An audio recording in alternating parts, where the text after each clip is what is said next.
Okay, a pretty incredible morning where we just see that I don't believe Tiffany Moss is going to be asking any questions of another witness. I'm here right now with forensic death investigator from Jacksonville State University, Joseph Scott Morgan. Joseph, good morning. Let's start with the burning. What should we be thinking about in terms of what we just heard from the man who said that he helped dispose of his daughter's body? What should we be thinking about? Well, where was your mind, when you're doing this? Because if he's attempting to facilitate this, he's gone about it in all the wrong ways. In order to cremate a body, you have to have about 1,300 degrees Fahrenheit temperature, and it has to be applied consistently for a protracted period of time in order to render down or remain.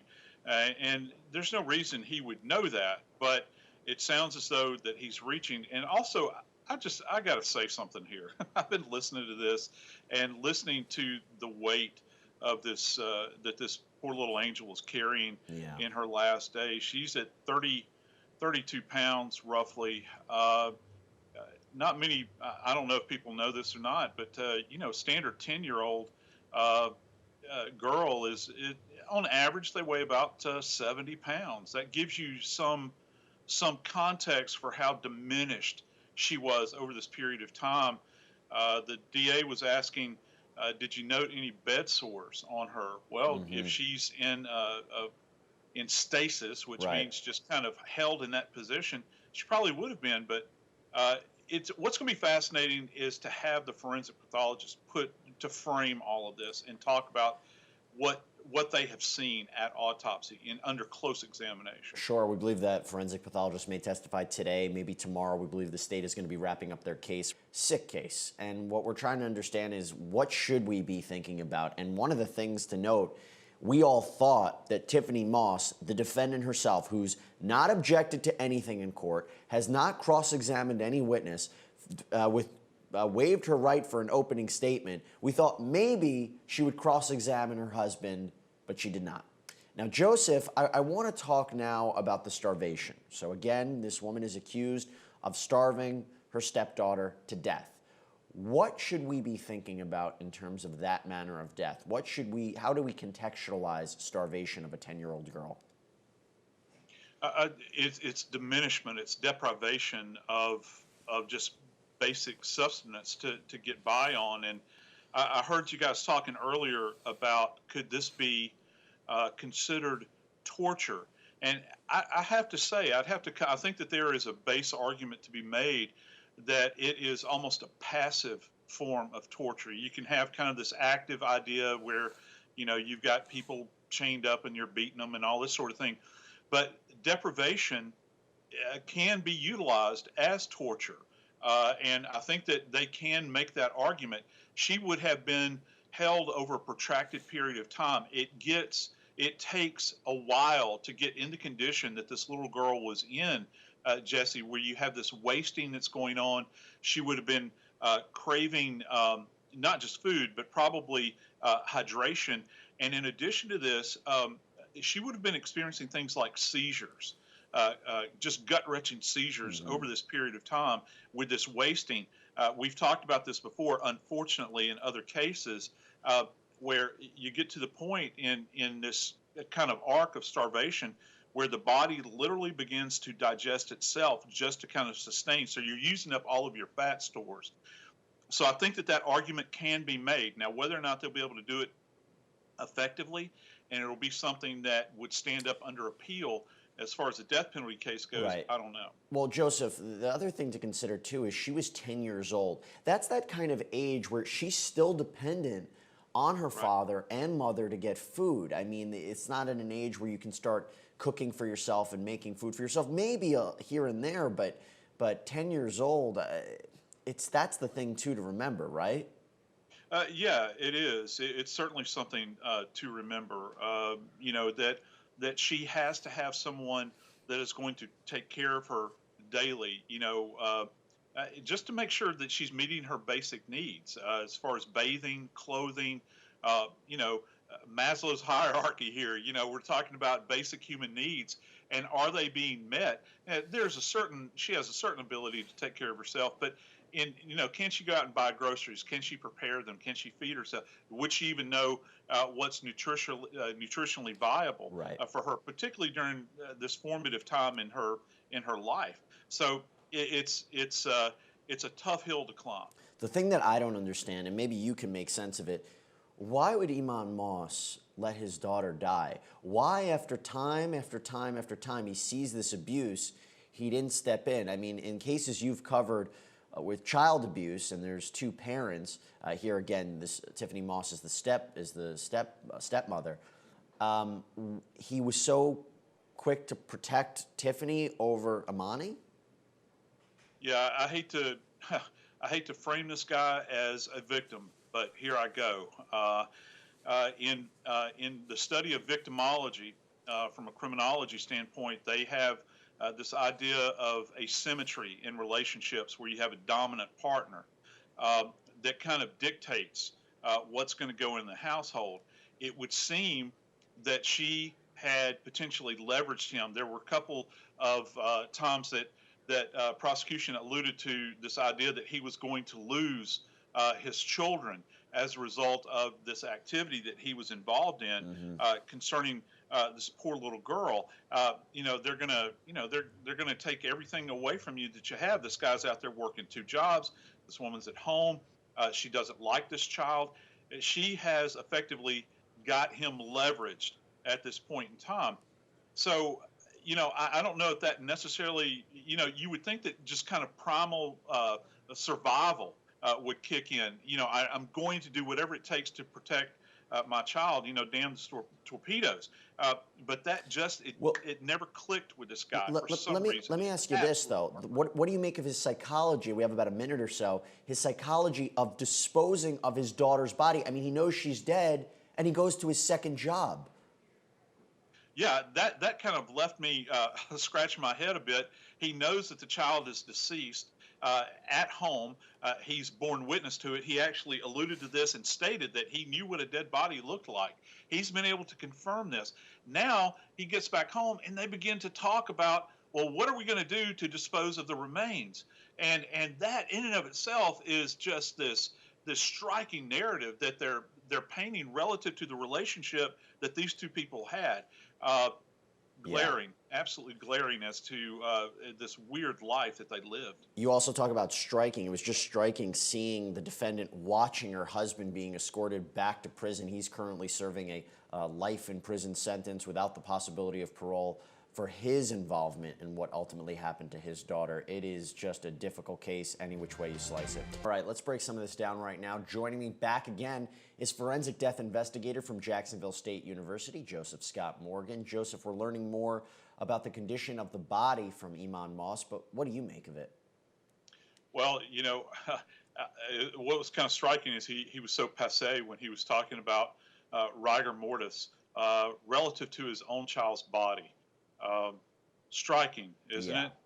And he's talking about breaking rigor mortis and then having to contract her body and tape her down. I think that this goes to a level of callousness that is unmatched in recent memory relative to the disposal of remain. And when you attach this to the fact that this is his biological child that he's doing this to, it's all the more powerful, I think. And he's about to come to a stark reality. He's painting this narrative about what they did at this point. He's involved her in it, and what they did with the body in order to dispose of the body. And again, it paints this horribly grim picture of the world that these people inhabited in their home. Oh, that's for sure. And look, he's paying the penalty for it, life in prison without the possibility of parole. Yep. He made that deal probably to take the death penalty off the table, not off the table for Tiffany Moss. I mean, her trial is still underway, and we're going to jump back live. I'm curious, we believe that the crime scene specialist is going to be testifying next. What would you be looking out for this testimony? Nothing, no bombshells necessarily, but listen I tell our viewers to listen very carefully, because this person that is going to be testifying will talk about what they saw at the scene relative to all of the evidence, the trip to Walmart, the photographic evidence. I suspect that we'll see photography, and of course the body of this little girl stuffed into this trash can, and that will be very well documented. There's going to be some things that we will not be allowed to see, and that you probably shouldn't see. Yeah. But they'll talk about it, and that's why crime scene investigators are so very powerful on the stand. Just, it's hard to even fathom what we're talking about at times, but this is a difficult one. Joseph, one of the things I want to ask you is, we're not sure when the forensic pathologist will testify. Could be today, could be tomorrow. What would you be looking for? Well, what they're going to confirm first, and what they're going to ask this person specifically is, was she dead at the time that the fire started? And that's going to be a big question there. And then I'm just assuming that she's going to say yes. They'll want to know specifically what was the cause of death, and have this individual go in and detail that information. How did this person die? How did this child die? And that's going to be the rub, because if it is a starvation case, that's going to be a bit more difficult to describe, as opposed to if it was blunt force trauma or strangulation or something like that. No, that's a really good point. All right, so as the defendant looks over these photos, Joseph, we're learning more about their life. What do you make of this? Well, the crime scene investigator is doing a great job describing these photographs, and why this is central to the case is to show that the family had the means and the ability to provide food and sustenance within right. this residence, and this child was deprived. And that goes to the heart of this matter, Jesse. It just strikes you, and I'm sure that the jury is hearing this put forward. It's a stark contrast between what happened to that little girl and what was going on with the rest of the family. Joseph, you and I had talked about before we jumped in that it kind of reminds us of the other case that we covered of an infant who was left to die in a swing. Now, it's a different set of circumstances. I don't know which case is worse. Both are pretty awful. But it's the same kind of thing when a parent, or here a stepmother, has the ability to take care of a child but chooses not to do so. Yeah, and I'm thinking, kind of out of sight, out of mind. I really wonder about the life of this little girl. Did they kind of push her to this room over and over and over again to get her out of their field of view so that they didn't have to deal with her? Again, we're talking about, this is a neglect case where they are depriving her. We have to keep emphasizing that.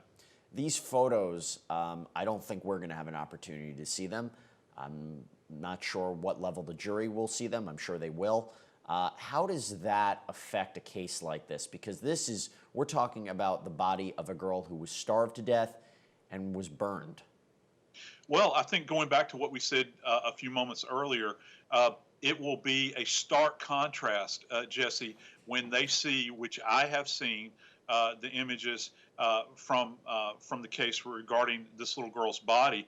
You compare that to seeing what was going on in the rest of the house, and it hits you in the chest like a 10-pound sledgehammer. Oh, yeah. And that's what is going to happen with the jury. I can almost predict it. Listen, you've got parents on this jury. I can almost bet you, and at least caretakers, and they're gonna sit there and scratch their head and say, "What in the world were you thinking? How in the world could you do this?" That's something I think everybody's been asking. We're still going through evidence right now from the home. Joseph, one of the most disturbing aspects of this case is, didn't they not fully burn this body? There was an attempt to do it, and then they kind of gave up on it.